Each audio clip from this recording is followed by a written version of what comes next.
Bonjour tristesse, vous êtes bien dans le pays où Manuel Valls nous a cassé les noix au marteau-piqueur pendant 5 ans avec l'identité nationale. Tout ça pour au final faire campagne à Barcelone dans le plus grand des calmes. Il truque l'élection, il va même pas au boulot celui-là, c'est un scandale. Pendant qu'il cherche son Erasmus politique par mois, il nous coûte 24 000 balles. Ça va s'arrêter un de ces quatre, les trucs comme ça là putain. On nous dit de pas être violent, mais on est complètement impuissant. Le jour où ça va faire de la calligraphie à la bague sur sa joue, le français sera juste à court d'idées, il sera pas devenu méchant. Voilà, on est à 38e semaine de l'année, Agnès Sall a été renommé le patron du Grand Palais, il est à 400 000 palos de notes de taxi par mois, mais il va rien leur arriver. Qu'est-ce qui se passe là? Dans ce pays, la justice, faut venir la chercher avec les dents, on va finir par le faire les copains. Alors on va commencer par Emmanuel Macron. Alors lui, sa courbe de popularité, elle est en chute libre, d'accord? Il aura bientôt plus d'électeurs à l'intérieur de l'Assemblée nationale qu'à l'extérieur. Oh mais son moral est au top. Oh son moral est au top. Il y a un Français sur 5 qui peut pas se payer 3 repas par jour, mais lui il se kiffe, tout va bien. La femme de ménage, elle en peut plus de nettoyer son miroir souillé. Je vous le dis, putain, en une semaine, il a résolu les problèmes de pauvreté, les problèmes d'emploi, d'accord? Et les problèmes de santé. Putain, tout ça sans louper le concert de YouTube. Excuse-moi Lenny, je suis président, je peux prendre un selfie. Oh putain, drôle d'époque les copains. Alors on va commencer par le plan pauvreté. Alors d'abord il a fait des poèmes pour expliquer à quel point la pauvreté le rendait triste. Oh bah lui il joue plus de la flûte, hein. Il souffle directement dans le tronc d'arbre, il s'en bat les couilles. L'hymne à la joie, il en a rien à foutre. Putain, alors sa meilleure idée c'est de donner des petits déj aux enfants. Il faut le dire, ça a fait l'ENA quand même, hein. Ça a fait l'ENA ça. Tu fous 3 fonce-dés, t'enfermes 3 fonce-dés dans une pièce avec 5 grammes de weed. L'idée elle sort en 1 heure, mais lui il est très content de lui, il se kiffe, il trouve ça très bien. Et faut se le dire, hein, c'est la meilleure idée du plan. On en est là, putain de merde. Parce que sinon, soi-disant, il a créé un revenu universel d'activité. Hein, comme ça, t'entends revenu, t'es content. Tu vois, il te connaît un petit peu. Mais en fait, c'est juste une refonte des minima sociaux qui va raboter. Et puis bientôt, quand tu vas refuser 2 tafs, t'auras plus rien du tout, mon con, ça t'apprendra à vouloir choisir ton métier. Mais toi, tu veux choisir ton métier? T'as cru qu'on était en 2018 ou quoi, mon con? Putain de merde. Alors, pour synthétiser ce plan pauvreté, de toute manière, c'est pas compliqué. Son coût, c'est 8 milliards sur 4 ans, d'accord? La suppression de l'ISF, le coût, hein, c'est 8 milliards sur 2 ans. Voilà, terminé. Ce président, il aime 2 fois plus les riches que les pauvres. C'est pas moi qui le dis, c'est les chiffres, c'est mathématique, hein. Et plutôt que de nous envoyer 70 centimes, là, par jour, là, putain, tu vas faire baisser le prix de l'essence, là? Qu'est-ce qui se passe, là? Putain, on en est à 1,7€ le litre, on peut la boire à ce prix-là. Qu'est-ce que c'est que tout ça? Mais ça suffit de nous baiser comme ça. Oh, ça suffit, on a mal, enfin. On a mal. Alors, bref, il a quand même fait quelques heures sup de la baise, Startup Nation oblige. Alors donc après, derrière, il nous a réglé les problèmes de santé publique. Bon, comme dans tous les services publics, ce qui manque, c'est des moyens humains et financiers et qu'on sorte un peu de la logique de rentabilité. Mais non, pas du tout. Pour lui, c'est un problème d'organisation, d'accord? Donc le personnel va lui dire, mais écoutez, on gère un service à 10 alors qu'on devrait être 20. Et il dit, bah organise-toi mieux, mon con. Putain, tu lui demandes des moyens, il te refile une énigme, le con, putain, mais c'est ça le président qu'on a. On n'en peut plus. Donc bref, des mesures floues, d'accord? Ça fait culpabiliser le personnel, mais pour expliquer un peu clairement, d'accord, que le français, il bouffe en moyenne 50 boîtes de médicaments par an, hein, et que c'est peut-être ça, en fait, le sujet central du déficit de l'assurance maladie, et là, il n'y a plus personne, d'accord, parce que le lobby pharmaceutique, il fait une grosse bosse au fond de ta gorge, mon copain. Et on le voit, on la voit, la bosse du lobby pharmaceutique dans ta gorge. Donc, ne te cache pas comme ça.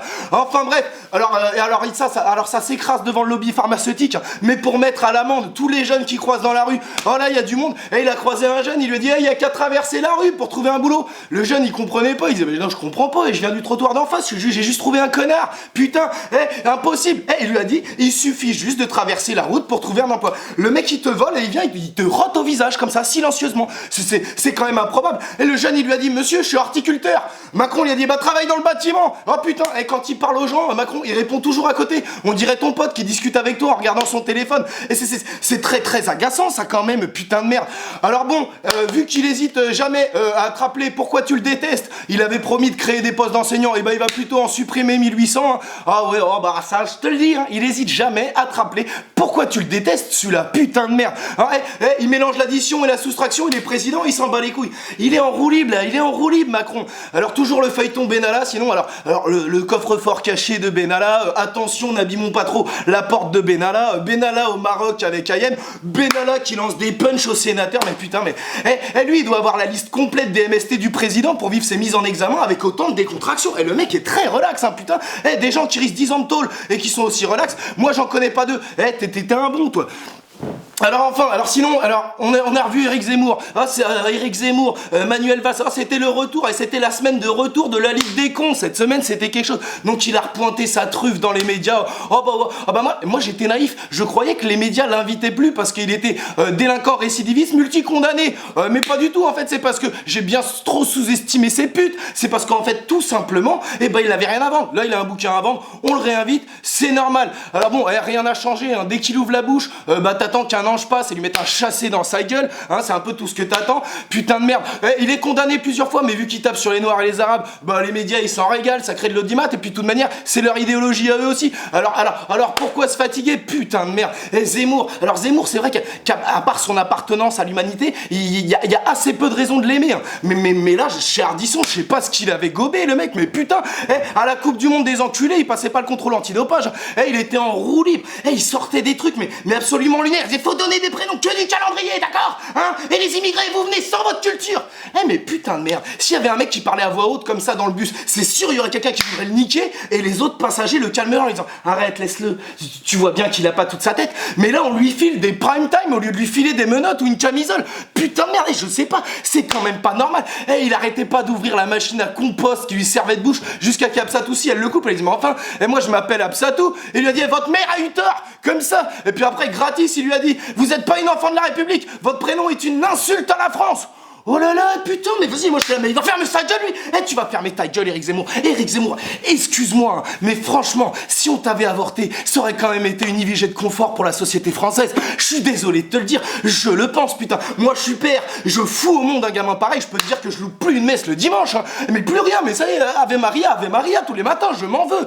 Putain, après, les vrais responsables, c'est qui? C'est les médias, d'accord, hein, c'est les médias parce qu'ils sucent son idéologie, hein, et puis ça les arrange. Ardisson, il a quand même dit, c'était un débat de haut niveau. Putain, un débat de haut niveau. Mais venant d'un espèce de vieux bourgeois raciste là, qui queen parce qu'on veut ouvrir un kebab dans sa rue historique, c'est sûr qu'entendre parler Zemmour, c'est le freestyle du bonheur. Putain, mais c'est quand même pas possible. Et arrête là avec ton hypocrisie là, Ardisson.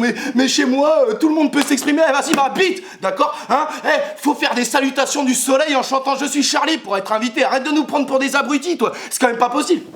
Un débat de haut niveau. Arrête, Ardisson, s'il te plaît. Arrête de te prendre pour un intello.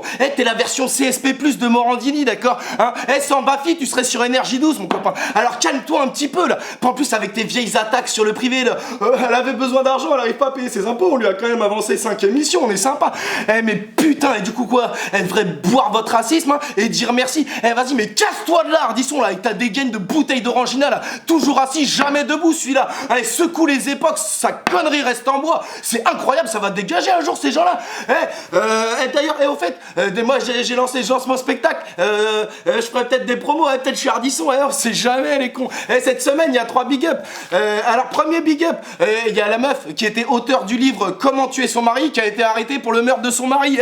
Elle va pas chercher très loin, c'est tout droit, c'est tout droit. Également, il y a une esthéticienne qui ponçait les vergetures de ses clientes au papier de verre. Voilà, on lui demande un résultat, elle veut l'obtenir. C'est la Startup Nation. Elle utilise les outils qu'elle a à sa disposition. Point barre.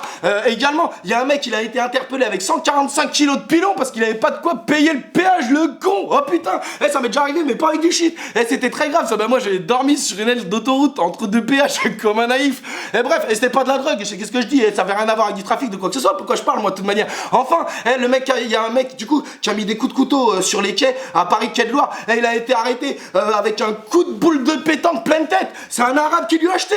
Et bref, voilà, on nous dit qu'il s'intègre pas. Mais c'est un coup de boule de pétanque pleine tête. C'est pas la France, ça. C'est pas la France. Alors, et enfin, une citation. Elle est archi courte, j'aurais pu la prendre par cœur. Hein, mais je savate que mes textes. L'humour, c'est la politesse du désespoir. Boris Vian. Et bonne semaine de merde, les copains.